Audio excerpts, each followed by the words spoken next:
नमस्कार दोस्तों, शिक्षा संगम बाय चांदी मैम चैनल में स्वागत है आपका, जहां सीखना होता है आसान और मज़ेदार।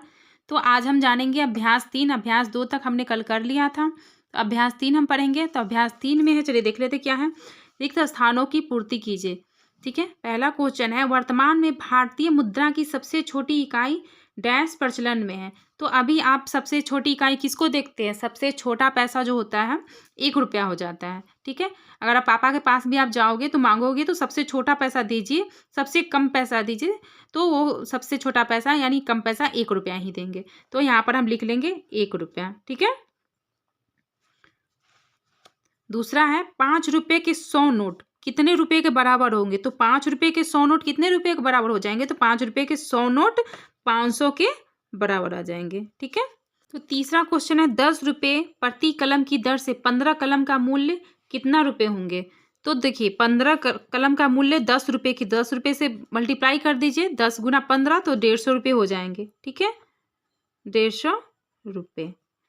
अब यहाँ देखिए चौथा बोल रहा है, 750 रुपये, 750 रुपये और 225 रुपये का अंतर कितने रुपए होंगे?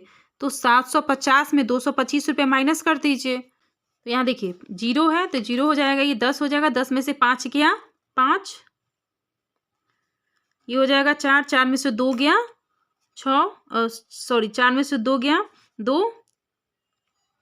और गया 7, 7 में से 2 गया 5, तो कितने हो जाएंगे? 525 रुपये हो जाएंगे। ठीक है, तो दूसरा क्वेश्चन है, सही मिलान कीजिए। देखिए 2000 रुपये का नोट है, 50 का है, 700 का है, 5500 का, एक तरफ मिलान करना है आपको। तो यहाँ देखिए 50 रुपये का नोट, ये तो पहले ही मिलान कर चुका है, 5 गुनी 10 यानी 5 दहिया 50 रुपये। ठीक है, अब ये देख लीजिए 700 रुपये है, 700 रुपये कैसे बनेंगे? तो 100 गुने 7, 100 रुपये का जब नोट होगा, 7 नोट होगा तो 700 बन जाएगा, तो 100 गुने 7 यहाँ मैच कर देंगे।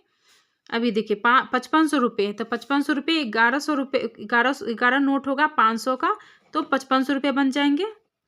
ठीक है, यहाँ देखिए 2000 है, 2000 100 का 20 नोट होगा तो 2000 रुपये बन जाएंगे। ठीक है, मैच कर लीजिए, हो गया, ये भी क्वेश्चन हल हो गया। चलिए देखिए तीसरा क्वेश्चन।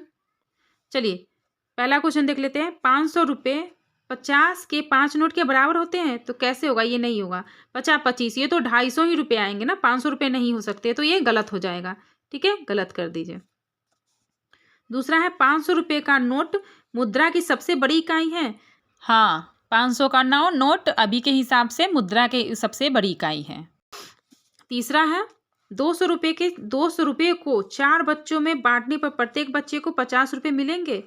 तो देखिए 4 बच्चे हैं और 200 रुपये हैं, प्रत्येक को कितना देना है? 50 50 देना है, तो 50 50 4 बार 50 50 का 4 नोट ले लीजिएगा, 200 रुपया हो जाएगा, तो ये सही है। ठीक है, ये सही हो गया। चौथा है, 200 रुपये प्रतिदिन की दर से 20 दिनों की बचत 3500 रुपये है। तो देखिए 200 रुपये प्रतिदिन की दर से 20 दिनों की बचत कितना हो जाएगा? 20 दूनी 40, तो ये तो 4000 हो जाएगा, और ये बता कितना रहा है? 3500, तो ये भी गलत हो गया। ठीक है, पांचवा देखिए, 3000 रुपये में से 700 रुपये खर्च किए जाने पर 2200 रुपये बचेंगे। तो 3000 रुपये हैं, उसमें से अगर 700 रुपये खर्च हो जाते हैं तो बचेंगे कितना? उसमें से तो 2300 रुपये बचेंगे ना, तो यहाँ तो पूछ रहा है, बता रहा है कि 2200 रुपये बचेंगे, तो ये भी गलत हो जाएगा। ठीक है, तो ये क्वेश्चन भी सॉल्व हो गया। तो चलिए चौथा नंबर क्वेश्चन देख लेते हैं। सही उत्तर पर सही का चिन्ह लगाइए। पहला है, अर्चना के पास 200 रुपये खर्च करने के बाद 700 रुपये बच जाते हैं। अर्चना के पास पहले कुल कितने रुपये थे? देखिए अर्चना के पास पहले क्या किए? 200 रुपये वो खर्च कर दी है। ठीक है, अब क्या है? 700 रुपये उसके पास बच जाते हैं, तो 700 रुपये और 200 रुपये कितने हो जाएगा? 900 रुपये, 7 और 2 900 है ना, तो ये 900 रुपये अर्चना के पास पहले से कितने थे? 900 रुपये थे। दूसरा क्वेश्चन है, 50 रुपये के 7 नोट कितने रुपये के बराबर होंगे? तो 50 रुपये के 7 नोट कितना हो जाएगा? 7 पचे 35, ये तो 350 रुपये के नोट के 350 रुपये हो जाएंगे। ठीक है, इसमें कहीं भी ऑप्शन में दिख रहा है 340 है, 360 है, 330 है, इनमें से कोई नहीं है, तो 350 रुपये हो जाएंगे। तो इसमें से कौन हो जाएगा? इसमें से कोई नहीं। ठीक है, चलिए नेक्स्ट क्वेश्चन की तरफ चलते हैं।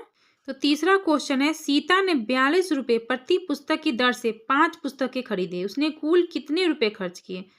तो एक पुस्तक का दाम 42 रुपये है, तो 5 पुस्तक का दाम पूछ रहा है, कितना हो जाएगा। ठीक है, तो 42 से 5 में गुना कर दीजिए। ठीक है, 42 में 5 से गुना कर देंगे तो 5 दूनी 10, 10 का कितना आ जाएगा, जीरो। जीरो देख लीजिए ऑप्शन में, ये तीनों में जीरो है, इसमें नहीं है, तो ये पहले कट गया, ये ऑप्शन नहीं हो सकता, तो ये तीनों ऑप्शन में कोई होंगे।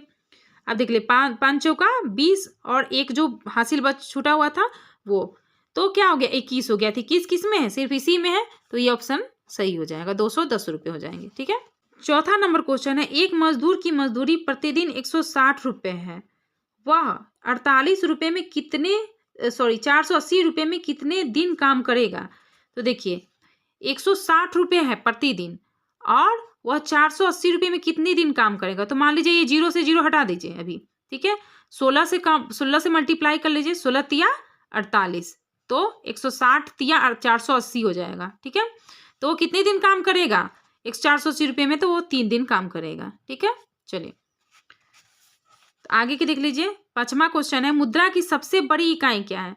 तो सबसे बड़ी इकाई अभी हम क्या देख रहे हैं, सबसे बड़ी इकाई हम देख रहे हैं 500 का नोट है, उससे बड़ी इकाई अभी तक तो नहीं आई है, तो यहाँ पर लिख लीजिए 500 का नोट। ठीक है, 5वां नंबर क्वेश्चन है, वर्तमान में प्रचलित मुद्राएं, रुपये या सिक्के के चित्र कार्ड अपने दोस्तों के साथ बनाइए तथा 5 दोस्तों के बने कार्ड का मूल्य बताइए। अब ये खुद से बोल रहा है करने के लिए, जो आपको खुद से करना होगा इस क्वेश्चन में, आप 5 दोस्त मिल बैठ जाइएगा और कार्ड बनाइएगा रुपये का और सिक्कों का। ठीक है, और उस कार्ड को अपने दोस्तों के साथ उस पर मूल्य बताइएगा कि कितने, कौन से कार्ड कितने रुपए का है। ठीक है, तो ये 5वां क्वेश्चन आपको खुद से करना है। चलिए 6ठा क्वेश्चन आपको बता देते हैं। राधा 100 रुपये लेकर बाजार गई, उसने 30 रुपये का आम एवं 10 रुपये की कॉपी एवं 5 रुपये का कलम खरीदा। अब राधा के पास कुल कितने रुपए बचे। वो लेके गई बाजार, कितने रुपए लेके गई थी, 100 रुपये लेके गई थी, और उसने कितने रुपए के खरीदे, आम कितने के हैं 30 रुपये के, 10 रुपये के कॉपी है, यानी 30 और 10 40 एवं 5 रुपये का कलम है, तो 30 10 40 और 5 45, तो 45 रुपये का उसने सामान खरीदा है। उसके पास कितने रुपए थे, 100 रुपये थे, 100 में से 45 को माइनस कर दीजिए, कितना आ जाएगा, 55 रुपये बच जाएगा। तो अब राधा के पास कुल कितने रुपए बचे हैं, 55 रुपये बचे हैं। ठीक है, तो ये आंसर हो जाएगा। चलिए 7वां देख लीजिए। यदि नानी जी से 500 रुपये मिलने पर आपके पास 700 रुपये हो जाते हैं, तो आपके पास पहले से कुल कितने रुपए थे। नानी आपकी 500 रुपये देती है, ठीक है, तो आपके पास कुछ तो रुपया रहा होगा, तभी तो वो 700 बन गया होगा ना, आपके पास 700 रुपये हो गए होंगे। तो पहले से आपके पास कितने रुपए थे, तो पहले से देखिए 700 रुपये जब बन गए आपके, और नानी कितना दिए 500 दिए, तो इसमें से माइनस कर दीजिए, 700 में से माइनस करिएगा तो 0 0, 7 में से 5 गया 2, तो पहले से आपके पास कितने रुपए थे, 200 रुपये थे। ठीक है, चलिए अब 8वां नंबर क्वेश्चन देख लीजिए। आपकी कक्षा में 20 विद्यार्थियों ने 5 रुपये प्रति विद्यार्थी की दर से बाढ़ राहत आपदा कोष में राशि जमा की। आपकी कक्षा द्वारा कुल कितने रुपए जमा किए। 20 विद्यार्थी थे, ठीक है, 20 विद्यार्थी थे और 5 रुपये प्रति विद्यार्थी की दर से बाढ़ राहत आपदा में जमा की, तो 5 रुपये ले लीजिए, तो कितना हो गया, 20 बचे 100, तो टोटल राशि आपके कक्षा से कितने जमा हो गए, 100 रुपये जमा हो गए। ठीक है, ये क्वेश्चन भी सॉल्व हो गया। 9वां नंबर देख लीजिए। मीरा 35 रुपये की प्रति पुस्तक की दर से 3 पुस्तक खरीदने के बाद अपने शेष 200 रुपये शीला एवं सोनू के बीच बांट देती है। मीरा के पास पहले से कुल कितने रुपये थे। मीरा क्या करती है, 35 रुपये की प्रति दर से 3 पुस्तक खरीदती है, तो 35 रुपये दर से 3 पुस्तक खरीदने पर उसके पास कितने हो जाएंगे, 5 तिया 15 के 5 हासिल 1, 3 तिया 9 1 10, तो ये 105 रुपये की 3 पुस्तक खरीदती है। उसके पास अपने पास शेष 200 रुपये, अब उसके पास इसके अलावा भी शेष 200 रुपये हैं। ठीक है, 200 रुपये थे जो शीला और सोनू के बीच बांट देती है, तो ये प्लस कर लीजिए, कितना आ जाएगा, 5 0 2 1 3। तो मीरा के पास पहले कुल कितने रुपए थे, तो पहले कुल कितने रुपए थे, मीरा के पास 305 रुपये थे। ठीक है, तो आई होप कि ये सारा क्वेश्चन आपको समझ में आ गया होगा। कोई भी क्वेश्चन में डाउट रहा हो तो कमेंट बॉक्स में ज़रूर कमेंट कीजिएगा, मुझे अच्छा लगेगा।